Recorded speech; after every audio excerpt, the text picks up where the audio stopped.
Oke, Assalamualaikum warahmatullahi wabarakatuh.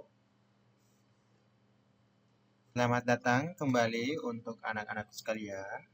Pada pembelajaran kali ini kita akan masuk ke materi selanjutnya yaitu mengenai jaringan komputer.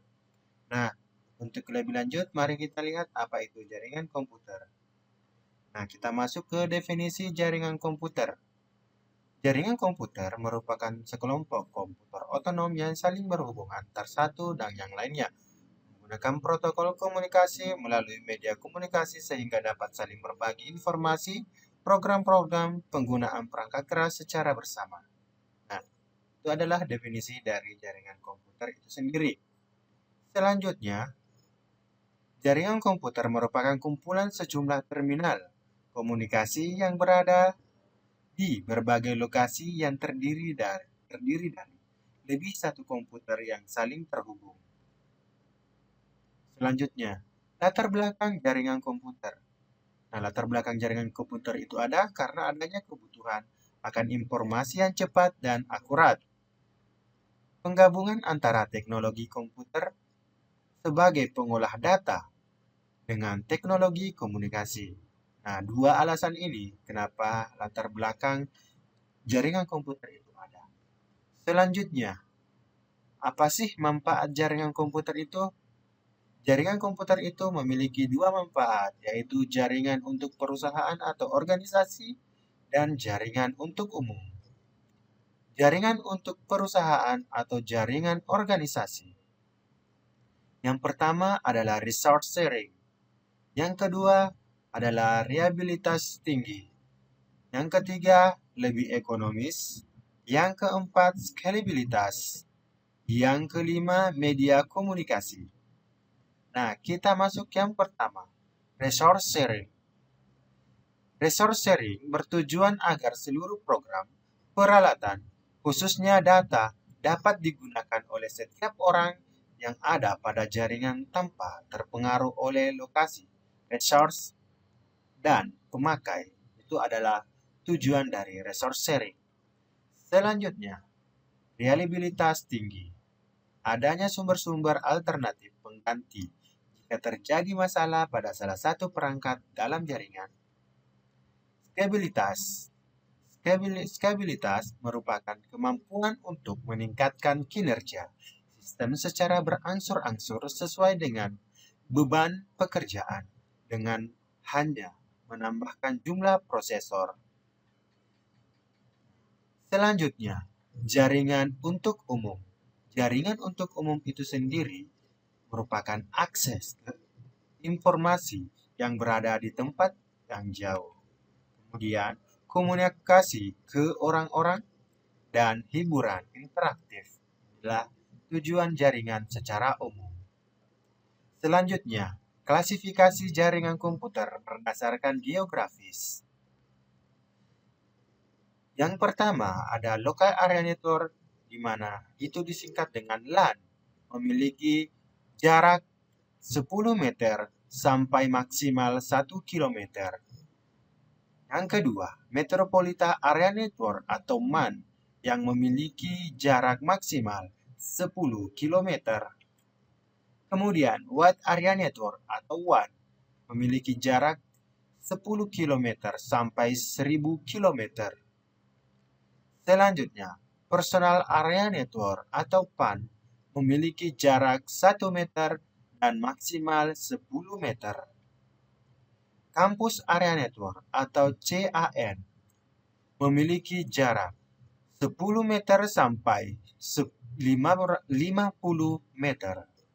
Selanjutnya, ada jaringan tanpa kabel atau diistilahkan dengan nirkabel dan ada internetwork di mana memiliki jarak jangkauan sampai 10.000 kilometer. Kita masuk pada penjelasan mengenai Local Area Network. Nah, untuk Local Area Network atau LAN, ukuran LAN mempunyai keterbatasan ukuran.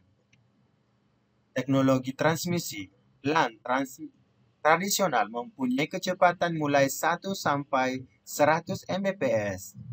LAN modern mempunyai kecepatan sampai ratusan Mbps. Topologi.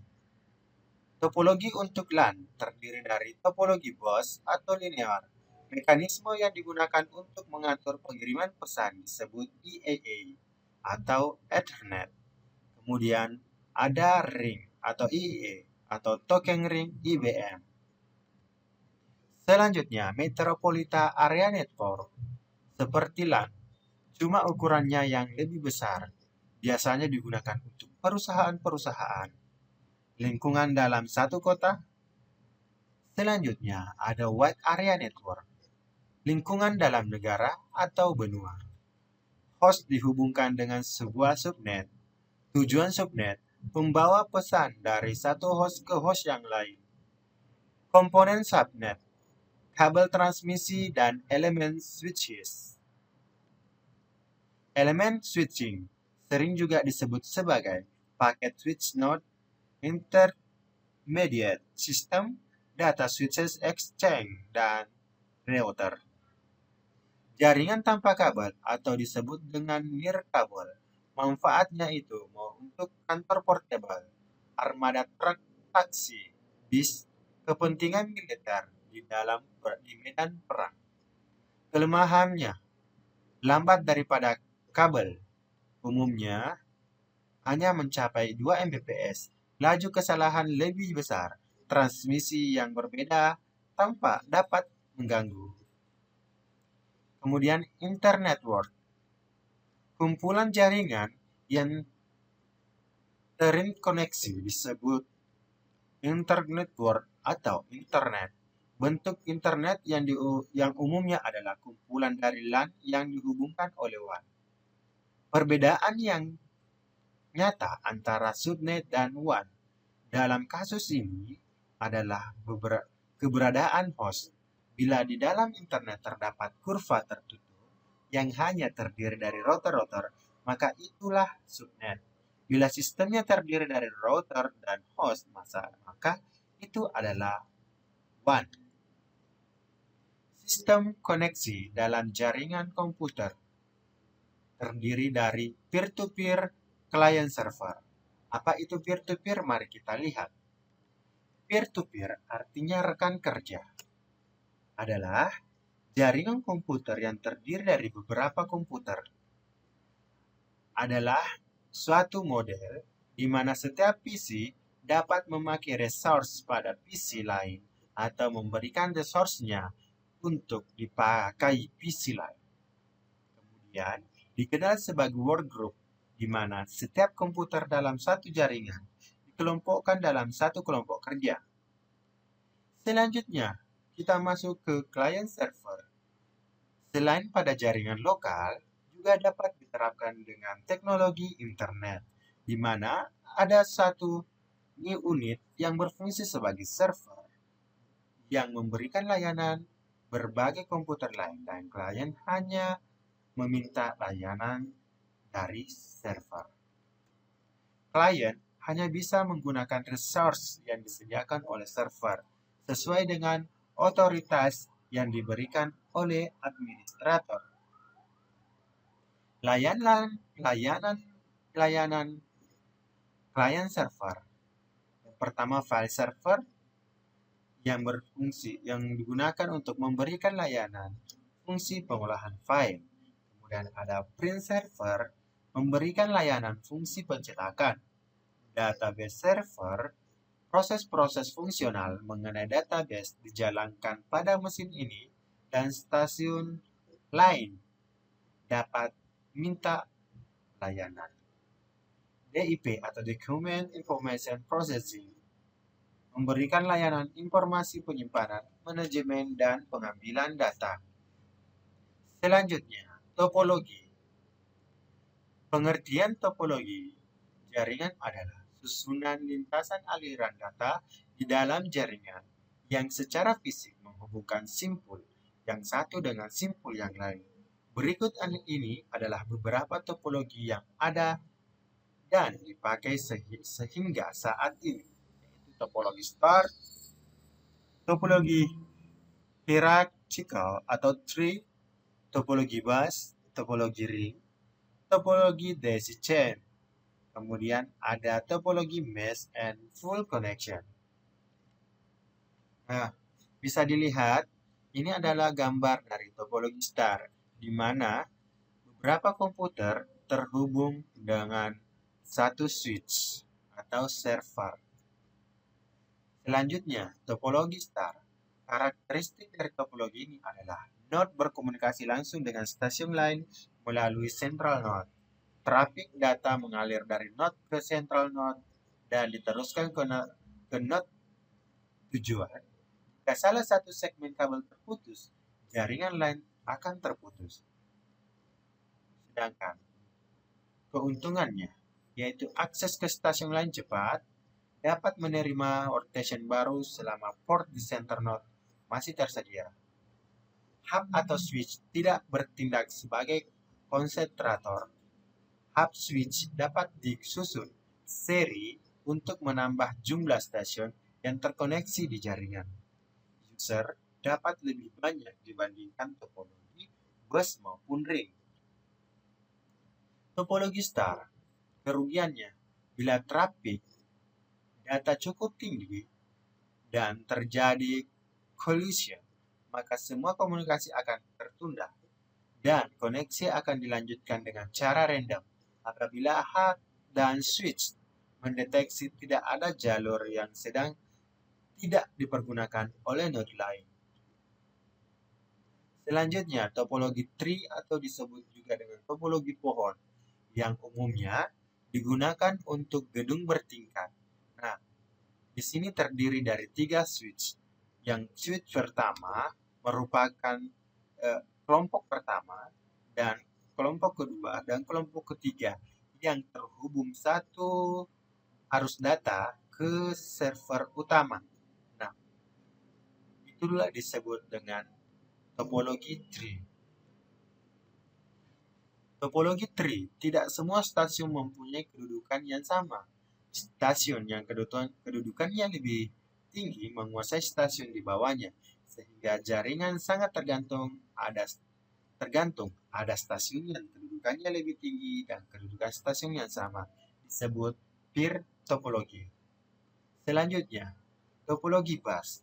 Topologi bus adalah topologi yang terhubung dengan satu kabel tunggal seperti ini.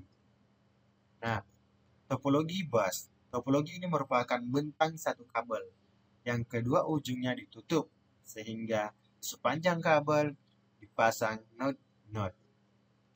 Signal dalam kabel dilewati satu arah sehingga memungkinkan sebuah relation terjadi. Keuntungannya mudah karena tidak memakai banyak media dan kabel yang dipakai banyak tersedia di pasaran. Setiap komputer dapat saling berhubung dengan langsung. Adapun kerugiannya, yang pertama sering terjadi hang atau crash stall, yaitu bila lebih dari satu pasang memakai jalur ini, di waktu yang sama harus bergantian atau ditambahkan relay. Apa itu relay? Relay adalah pengaturan waktu untuk setiap aktivitas. Selanjutnya, topologi ring. Ini merupakan topologi membentuk sebuah cincin yang terhubung satu node ke node yang lain. Jika salah satunya bermasalah, maka tidak akan ada komunikasi di dalam topologi ini. Nah, kita masuk ke penjelasannya. Topologi ring yang berupa lingkaran tertutup yang berisi node-node. Signal mengalir dalam kedua arah sehingga dapat menghindari terjadinya collision, sehingga memungkinkan terjadi pergerakan data sangat cepat. Semua komputer saling tersambung membentuk lingkaran dan yang dikirim diberikan address tujuan hingga dapat menuju ke komputer yang dituju.